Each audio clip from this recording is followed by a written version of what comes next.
อยู่ตรงนาธรรมศาสตร์บ้านน้องปิงนะพี่น้องเนาะบ้านเราเองถ่ายเมียน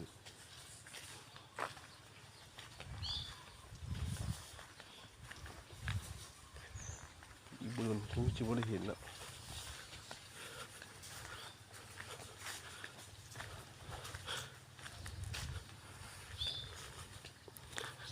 บ้านปิงของเรายังคงสบายดีนะพี่น้อง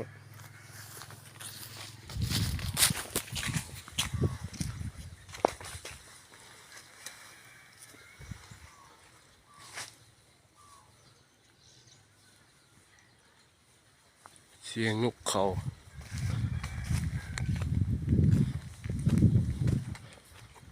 ขันกู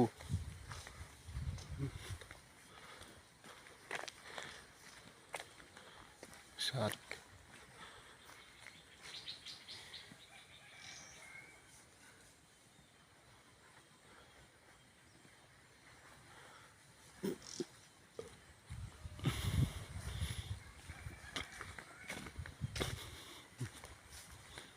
มันมีนกมีหนูเยอะนกหนูอีกหลายธรรมศาสตร์ยังหลายเนาะพี่น้องเที่ยวยังธรรมศาสตร์มาลงปิงคงมีปลาดุงคงไทยปลาดุงหลายเนาะหายไปหลายเนาะหายไปเบิ่ง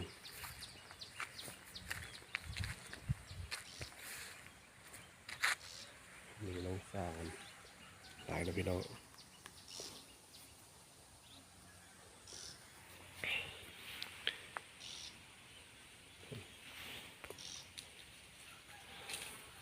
คนทั้งนาจะเบียดละทงนาจะมืดไปแล้วเนาะ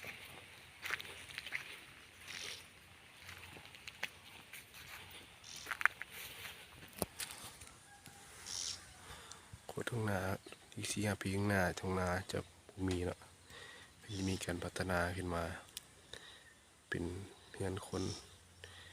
เป็นรีสอร์ทเนาะยังคงอยู่ดังเดิมอยู่เนาะทางนาที่พัฒนาใหม่หมดเลย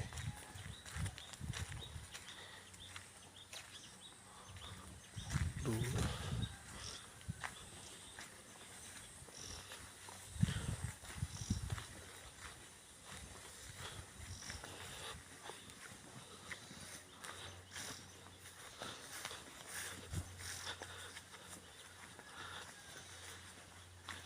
เสียงนกเสียงหนูเองฮอกอยู่เนาะ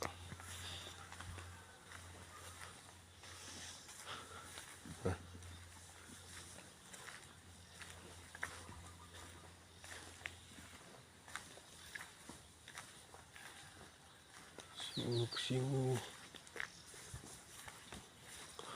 ร้องหลายแล้ว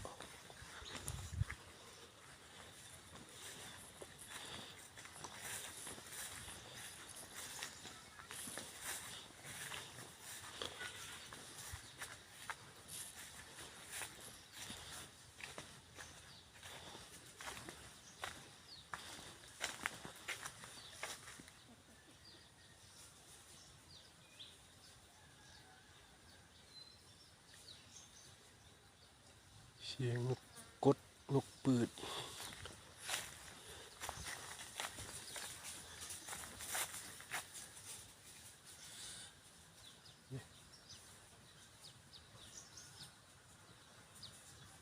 ตอนกัน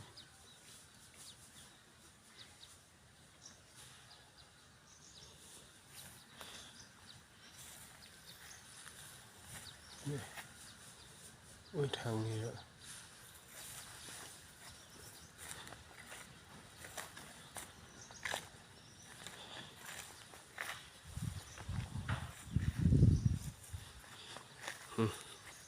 ถ่ายเบิ่ง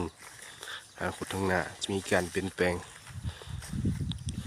จากป่าตรงนากลายเป็นบ้านเงินคนเนาะว่าเป็นรีสอร์ทเป็นเมืองท่องเที่ยวก็มีเนาะข้างหน้าหมอดินเลยมีโอกาสเลยมาถ่ายไว้เป็นที่ระลึกใครจะเห็นก็มันติดตามช่องหมอดินเลยเนาะหมอดินเที่ยวได้แต่บรูปรูเนาะยังเป็นคงปาวิกธรรมชาติอยู่เนาะ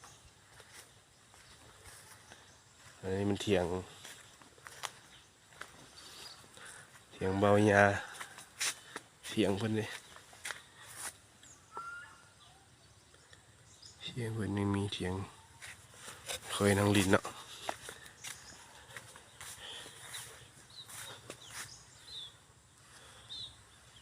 เถียงนั่งลินเตาฟืนเตาไฟยังเป็นแบบดั้งเดิมเนาะ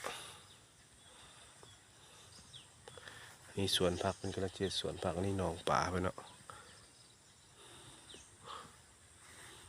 นี่มันวัดก็จะพูดตะกี้บ่ได้มีเนาะเดี๋ยวนี้มันพัฒนาเป็นเดินวัดเดินวาเริ่มมีเงินคนเข้ามาหลายแล้วเท่า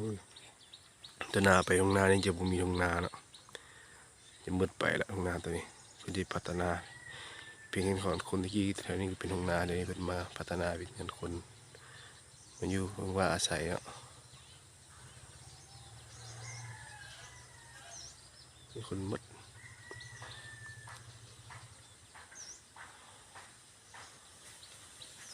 ฝากติดตามช่องบ่เด่นเด้อบ่เด่นเที่ยวได้แต่บ่ลบหลู่ภาษาลาวเนาะเดี๋ยวบ่เด่นที่ช่อง YouTube ใหม่เนาะตูบเถียงนาเพิ่นยามมันเฮ็ดนาเพิ่นก็มาพักอยู่นี่มาเฝ้านาเพิ่นเด้เฮ็ดนาหลายนี่ช่วงที่กี้มันเป็นทุ่งนาพัฒนามาหลายละเป็นเฮือนคนมาอยู่เนาะเฮ็ดสร้างงานสร้างสร้างขึ้นมาตะกี้เป็นทุ่งนาหมดแถวนี้เป็นป่าเนี่ยก็ยังคงเป็นป่าวิกอยู่ตะกี้เป็นป่าธรรมดา